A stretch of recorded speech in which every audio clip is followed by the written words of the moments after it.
গোবরচাপা জগৎনগর জামে মসজিদের উদ্যোগে আয়োজিত আজকের এই সিরাত মাহফিলের সম্মানিত সভাপতি, আয়োজক বৃন্দ, অত্র মসজিদের সম্মানিত খতিব সাহেব, যিনি আমার বন্ধুবর হযরত মাওলানা কারি সাব্বির ওসমানী সাহেব, আতালাল্লাহু তাআলা উমরাহ। সকলেই জবান খুলে বলছি আল্লাহুম্মা আমিন।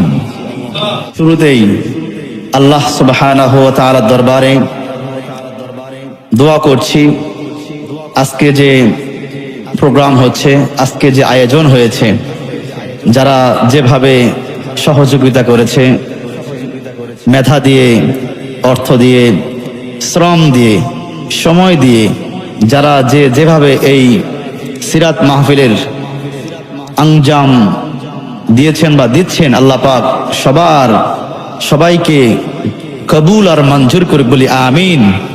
আবারও বলি আমিন। সম্মানিত হাজিরিন,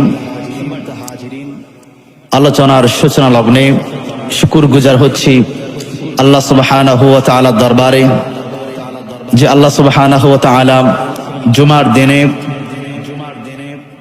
সিরাত মাহফিলের আসার বসার সুবর্ণ সুযোগ করে দিয়েছেন। আমরা সেই জন্য সকলেই জড় কণ্ঠে, উচ্চ আওয়াজে, দিল খুলে, হৃদয়ের সবটুকু আবেগ আর অনুভূতিকে উচ্ছ্বাস করে দিয়ে, হৃদয়ের বদ্ধ কপাট উন্মোচন করে দিয়ে, পুরুষোচিত কণ্ঠে কণ্ঠ মিল রেখে আসমান আর জমিনকে মুখরিত করে সকলেই আমরা একযোগে সমস্বরে বলে উঠছি আলহামদুলিল্লাহ। লক্ষ কোটি দরুদ এবং সালাম পেশ করছি নবী করিম সাল্লাল্লাহু আলাইহি ওয়াসাল্লামের উপর। সবাই বলছি সাল্লাল্লাহু আলাইহি ওয়াসাল্লাম।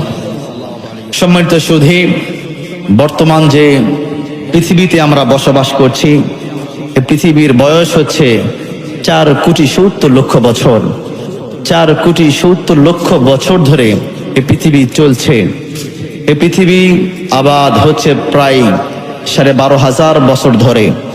আমরা যদি এই পৃথিবীর মানচিত্রের দিকে তাকাই, সায়েন্টিস্ট যারা, গুরু তথ্যবিদ যারা গবেষক, তারা এই পৃথিবীর মানচিত্রের বিষয়ে বলতে গিয়ে তারা বলেছেন এই পৃথিবীর আয়তন হচ্ছে 19,69,50,000 বর্গ মাইলের বিশাল পৃথিবী। এই পৃথিবীতে প্রায় 950 কোটি মানুষের বাস। 950 কোটি মানুষের মধ্যে 350 কোটি হচ্ছে মুসলমান।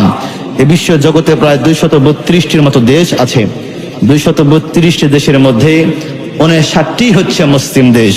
59টি মুসলিম দেশের মধ্যে ক্ষুদ্রতম হলেও, ছোট্ট হলেও ওলি আউলিয়ার দেশ, পীর মাশায়েখদের দেশ, মাদ্রাসা মসজিদের দেশ, মুফতিয়ান ইজমদের দেশ, মুফাসসিরিন ইকরামদের দেশ, শাহজালাল, শাহপুরান, শাহ মাকদুম, শাহ নিসার, শাহ সালেহ সহ 12 আউলিয়ার দেশ, 360 অলির দেশ।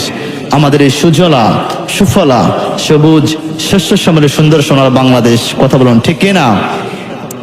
আমরা শুধু মুখে মুখে বলছি যে সোনার বাংলাদেশ, কিন্তু আমি মনে করি যতদিন না পর্যন্ত আমাদের এই বাংলাদেশে আল কোরআন আল কারীম এবং নবী করিম সাল্লাল্লাহু আলাইহি সাল্লামের সুন্নাতে মুতাহহারা, সুন্নাতে মুআত্তা দিয়ে যতদিন পর্যন্ত আমাদের দেশ বাস্তবায়ন হবে না, ততদিন পর্যন্ত বাংলার জমিনটা সোনার বাংলাদেশ হতে পারে না। ঠিক না?